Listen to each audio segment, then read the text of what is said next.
चलिए सभी लोगों को ग्लोबल ऑनलाइन क्लास पर एक बार पुनः बहुत बहुत स्वागत है। आज हम लोग मैट्रिक के संस्कृत के सिलेबस के बारे में जानेंगे।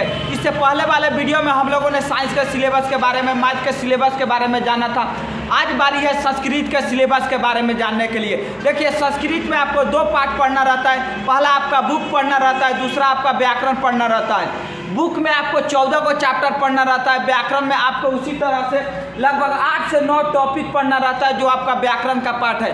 बुक से लगभग आपको 50 से 55 नंबर का क्वेश्चन पूछा जाता है।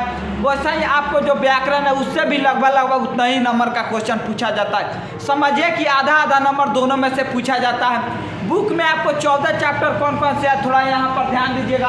पहला नंबर चैप्टर आपका है मंगलम।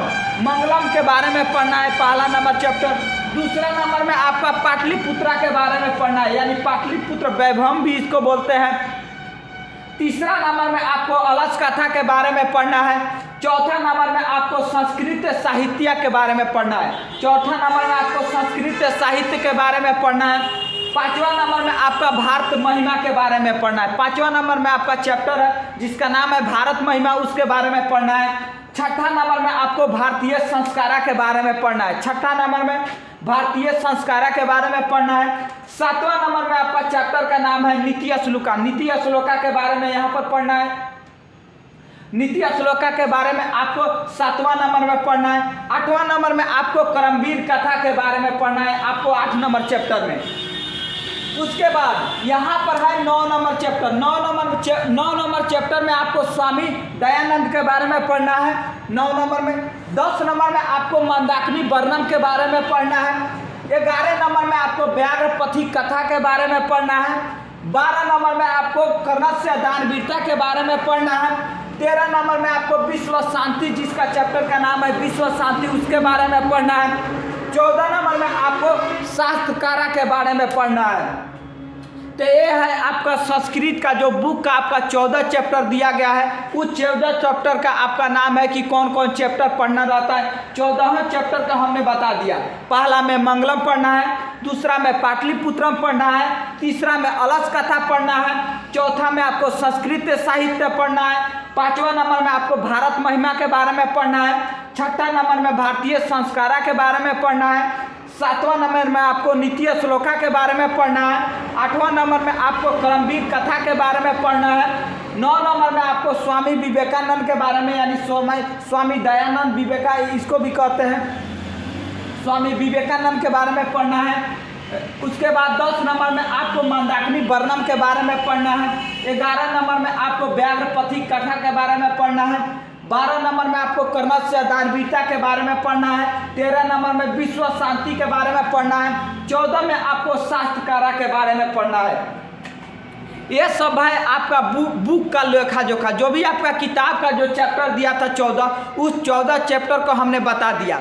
अब बारी है व्याकरण के बारे में कि व्याकरण में क्या क्या पढ़ा जाएगा। देखिए व्याकरण में भी 8-9 टॉपिक है, उसको आपको पढ़ना पड़ता है। जैसे पहला नंबर टॉपिक है आपका लकार के बारे में पढ़ना है। पहला लकार के बारे में पढ़ना रहता है।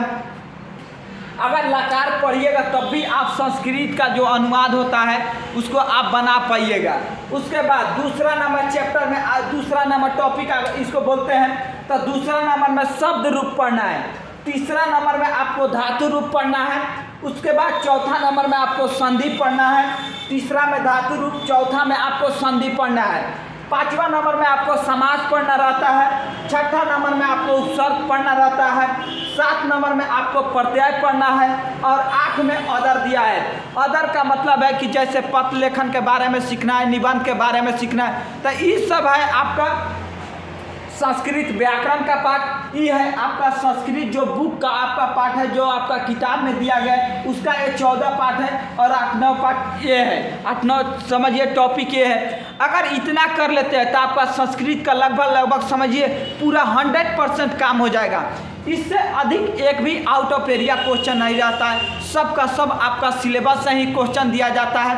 तो अगर आपका क्वेश्चन सबका सब अगर बनाना चाहते हैं तो आप 14 का 14 चैप्टर पढ़िए। और ये जो टॉपिक आपको बताया गया है आपको व्याकरण में, ये ये जो आपका टॉपिक 8-9 टॉपिक जो हम नाम रखे हैं, ये 8-9 टॉपिक को आपको पढ़ना रहता है। आपको टोटल संस्कृत का 100 नंबर का एग्जाम होता है, लगभग दोनों में से आधे नंबर रहता है। संस्कृत क्या होता था कि अब यहाँ से ऑब्जेक्टिव भी आता है। जैसे आपका क्या रहेगा कि इसमें से तो ऑब्जेक्टिव रहेगा, आपका किताब से ऑब्जेक्टिव तो रहेगा, लेकिन ज़्यादातर ऑब्जेक्टिव आपको व्याकरण से दे देता है। और व्याकरण यहाँ बच्चा कोई पढ़ ही नहीं पाता है संस्कृत का, जिससे उससे क्वेश्चन बनाना बहुत टफ हो जाता है। तो हम सलाह यही देंगे कि कम से कम इतना व्याकरण का टॉपिक आप जरूर पढ़ लीजिए। अगर इतना व्याकरण का टॉपिक पढ़ लीजिएगा तो आपको समस्या नहीं होगा। यहाँ से और यहाँ से दोनों आपको 50-50 नंबर से समझिए क्वेश्चन पूछता है। अब बताइए, यहाँ 14 को आपको चैप्टर पढ़ना है, उसके बाद यहाँ पर 8-9 टॉपिक पढ़ना है। तो बताइए, आसान तो ये भी नहीं है, आसान ये भी नहीं है। ये आपका लकार है, इसमें 5 को लकार पढ़ना रहता है, एक नहीं है, इसके अंदर 5 है। उसके बाद शब्द रूप है, धातु रूप है, संधि है, आपका समास है, उपसर्ग है, प्रत्यय है, इसके बाद अदर है। इसको सीखना पड़ता है, ऐसा नहीं है आपका हिंदी है, ये सब आपको संस्कृत में मिलेगा। थोड़ा सा इसमें तो समस्या होता है, लेकिन अगर अच्छे ढंग से इसको पढ़िएगा बिल्कुल आपको कहीं से कोई दिक्कत नहीं होगा। यहाँ आपका समझिए कहानी की तरह ये सारा चैप्टर को पढ़ा जाएगा, कहानी की तरह। आपको ये चैप्टर पढ़ने में उतना समस्या नहीं होगा या समझने में। सिर्फ आपको जब कहानी अगर रेगुलर क्लास कर लेते हैं, हर एक चैप्टर का पढ़ लेते हैं, हर एक चैप्टर का जो कहानी है मूलभूत उसमें क्या क्या चीज़ दिया गया है, अगर उसको पढ़ लेते हैं तो समझिए आपको समस्या नहीं होगा। तो समझिए थोड़ा सा एग्जाम के बारे में हम बताते हैं। देखिए, आपको 100 नंबर का आपका क्वेश्चन पूछा जाएगा। 100 नंबर में देखिए अब क्या हो गया है कि जैसे 50 को क्वेश्चन रखना है तो आपको 100 को क्वेश्चन पूछ रहा है, यानी डबल क्वेश्चन पूछ रहा है। उसी तरह से 100 को ऑब्जेक्टिव रहेगा, जिसमें से 50 ही रखना रहता है। उसी तरह सब्जेक्टिव का भी जो भी क्वेश्चन रहेगा, अगर 30 को दे रहा है तो उसमें से 15 को बनाइए। अगर 8 को आपको 5 नंबर वाला क्वेश्चन दे रहा है तो उसमें से 4 को बनाइए। इसी प्रकार से आपको दुगुना क्वेश्चन रहता है, उसमें आधे क्वेश्चन आप लोगों को बनाना रहता है। ज़्यादा आप लोगों को समस्या नहीं होगा, क्योंकि समस्या पहले होता था। पहले क्या होता था कि जितना क्वेश्चन पूछ रहा था उस सब क्वेश्चन का आपको जवाब देना पड़ रहा था, लेकिन अभी क्या हो गया है कि उसमें आधे क्वेश्चन को जवाब देना पड़ रहा है। तो बच्चों को समझिए यहाँ एक बहुत बड़ा बेनिफिट मिल रहा है, लेकिन उसके बाद भी बच्चा नहीं पढ़ा। अब बताइए, आज के ज़माना में अगर फर्स्ट डिवीज़न का कोई वैल्यू है, यहाँ पर तो सीधा आपका दुगुना क्वेश्चन पूछ रहा है जी।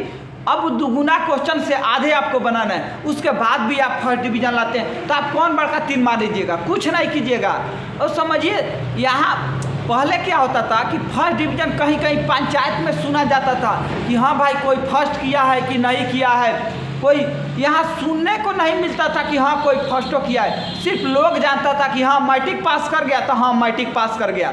ये सब छोड़िए, फर्स्ट और सेकंड वाला तो बातें छोड़ दीजिए, पहले एक चीज़ था ही नहीं। लेकिन आज है कि हाँ कितना नंबर आया है तो 300, क्या नंबर लाया है जी। तो ये सब आज चीज़ें होने लगा है। अब ये होगा काहे नहीं, अब चूँकि क्वेश्चन दुगुना है उसके बाद भी आप आधा नंबर, समझ रहे हैं कि कितना बड़ा बेनिफिट है। तो ये चीज़ें हैं। इसके बाद चलिए हम लोग सोशल साइंस के सिलेबस के बारे में समझेंगे। उसके बाद हम लोग क्या करेंगे कि एक एक चैप्टर को हम लोग पढ़ना शुरू करेंगे, एक एक चैप्टर को पढ़ना शुरू करेंगे और व्याकरण को एक तरफ से उठाएंगे। दोनों चीज़ों को हम लोग निश्चित एक समय में ख़त्म कर लेंगे। चलिए ठीक है।